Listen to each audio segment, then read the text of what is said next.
आप अगर कपटी हैं, छली हैं, बेईमान हैं, प्रपंच हैं, जैसे भी हैं, झूठ बोलते हैं, निंदा करते हैं, चुगली करते हैं, गलत काम करते हैं, तो भी मेरा निवेदन है शंकर के मंदिर जरूर जाओ, शंकर की कथा में जरूर बैठो। क्यों? एक मंदिर के दरवाजे पर लिखा हुआ था, अगर आपका मन गंदा है तो मंदिर जरूर आना, मंदिर जरूर आना। किसी ने पूछा, गुरुदेव ये मंदिर के दरवाजे पर लिखा है कि मन गंदा है तो मंदिर जरूर जाओ, उसका कारण क्या है? हमने कहा कारण केवल इतना सा है, बच्चा नाली में गिरता है, बच्चा धूल में गिरता है, बच्चा रज में गिरता है, बच्चा कीचड़ में गिरता है तो पड़ोसी साफ नहीं करता। उस बच्चे को अगर गंदगी हो गई है, बच्चे गंदगी में आ गया तो उसको कोई पड़ोसी साफ नहीं करेगा, उसको कोई पड़ोसन साफ नहीं करेगी, उसको देवरानी जेठानी साफ नहीं करेगी। बच्चा अगर कीचड़ में गिरा है तो उसको उसकी मां और बाप ही साफ करेंगे। उसी तरह मन गंदा हो गया, चित्तवृत्ति खराब हो गई तो मेरे ये बाप के पास जाओ, मेरी ये माता के पास जाना, और ये मेरा बाप, ये मेरी मां तुम्हारी जीवन की गंदगी को समाप्त कर देंगे। दुख आया, तकलीफ आई, कष्ट आया, रोग आई, बीमारी आई, तकलीफ हुई है, कहीं मत जाना, ये मेरे माँ बाप के पास जाना, शंकर और पार्वती के पास, उमा महेश्वर के पास जाना, ध्रुमा ध्रुमावती के पास जाना, कमल कमला के पास जाना, तारा तारेश्वर के पास जाना, भोले शंकर के पास जाना। जब मेरा शंभु मिलेगा तो ये सारी गंदगियां मिटा देगा, रोग समाप्त।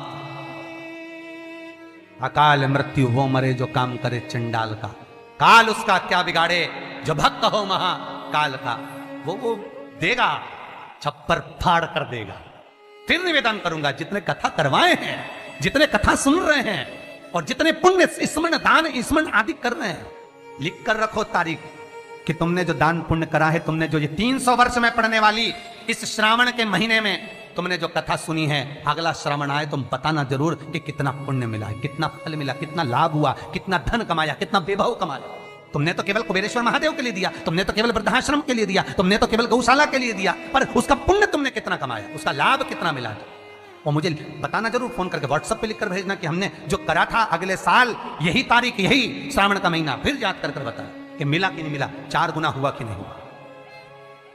वो शिव है, शिव शंकर है, वो तो मंदिर के बाहर निकलने वालों को तार देता है साहब, मंदिर के बाहर निकलने वालों। कितना सुंदर है। एक चरित्र आता है लिंग पुराण के अंतर्गत, एक सेठ मर गया, बड़ा कंजूसड़ा था, बहुत कंजूस, कभी जिंदगी में ना दान करा, ना पुण्य करा, ना सत्कर्म करा, ना भजन करा, ना कीर्तन करा। मंदिर की जगह को भी अपना बना लिया, सारी जगहों को घेर कर अपना बनाया, बावड़ी तालाब कुएं का पानी अपनी जमीन पर ले जाता। बहुत लालची था, बहुत लोभी, बहुत लोभी।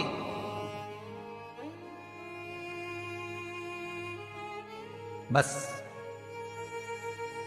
उसने अपनी पत्नी से एक बात कही थी कि मैं मरूं तो इतना सा करना,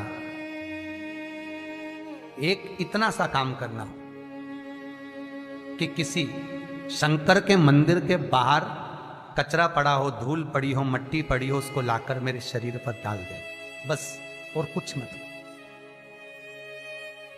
पत्नी हमेशा पति से कहती थी तुम कभी दान पुण्य नहीं करे, इस गांव में तुमने कोई अच्छा काम नहीं करा, तुम्हारे शरीर को उठाने वाला तक नहीं मिलेगा, बच्चे हैं नहीं, तुम्हारा अंतिम संस्कार कौन करेगा। पति कहता है बस तुझसे जो कहा वो करना, और कोई दान नहीं, कोई पुण्य नहीं, कोई सत्कर्म नहीं, कुछ भी मत करना। पैसा जोड़ जोड़ के मर गया। इतना सा कह गया, मरूं तो मंदिर के बाहर, शंकर के मंदिर के बाहर की मिट्टी, रज, कचरा शरीर पे डाल देना। कोई गांव के लोग नहीं आए महाराज, पत्नी गई, केवल मिट्टी लाकर शरीर पर डाल दी। लिंग पुराण कहती है भगवान शंकर के गण स्वयं नीचे आए, गांव के लोगों का रूप रख लिया, उसका अर्ची तैयार करी, शिवधाम अर्थात शमशान लेकर गए। तो पत्नी पूछती है तुम कौन हो? गांव के लोग तो आए नहीं, तुम हो कौन? शिव के गण कहते हैं भगवान ये तुम्हारा सेठ है ना, गांव में दान नहीं करता था, बाहर दान करता था, हम बाहर से आए। अच्छा, मेरे पति को शमशान तक ले चलो। ले गए। कहते हैं शंकर के दरवाजे की मात्र रज, मात्र कचरा, मात्र भूमि की मिट्टी शरीर पर पड़ी थी। शंकर शमशान के दरवाजे पर खड़े होकर उसका वेलकम कर रहे थे, स्वागत। कि पूरी जिंदगी भले तूने नरक बाड़े में निकाली, पूरी जिंदगी भले लूटने में निकाल दी, पर अंतिम समय सुधार लिया। अंतिम समय को सुधारने का भी एक क्रम हमारे शास्त्र कितनी सुंदर बात कहता है महाराज, कितनी सुंदर बात। 3 धनभागी हैं, 3 धनभागी हैं। पहले नंबर पर भीष्म पितामह, जो भगवान कृष्ण के दर्शन करे, जिन्होंने भगवान कृष्ण का बचपन से लेकर जवानी तक का दर्शन करा। दूसरे नंबर पर धनभागी हैं दशरथ जी महाराज, जिन्होंने राम जी के दर्शन करे, राम दशरथ जी के घर में जन्मे। कितने किस्मत वाले होंगे। और तीसरे नंबर के किस्मत वाले धनभागी हैं गिद्धराज जटायु, जिन्होंने प्राणों को त्यागा तो राम जी की गोद में त्यागा।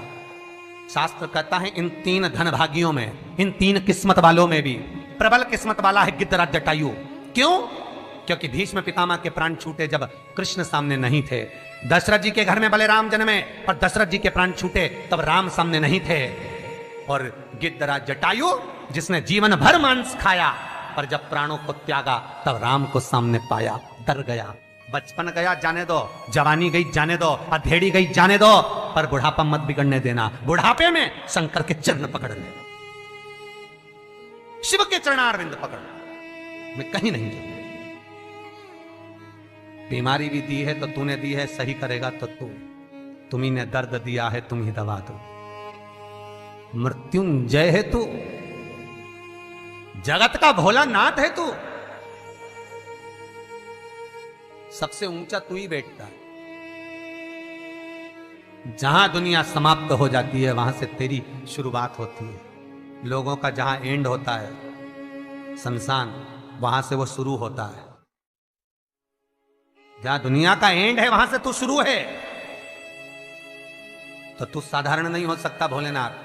अगर मेरे चरण में कष्ट आया है तो तू सही करेगा, मुझे विश्वास है। भरोसा रखना।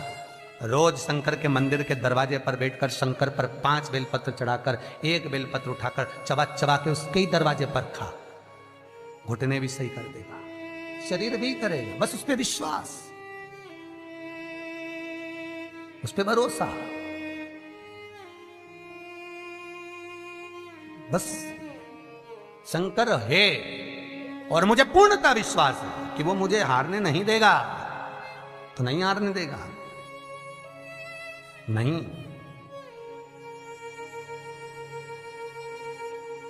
वो जीतने का लक्ष्य तत्व शिव ही दे सकता है, दूसरा नहीं। शंकर के सिवा कोई नहीं हो सकता महाराज।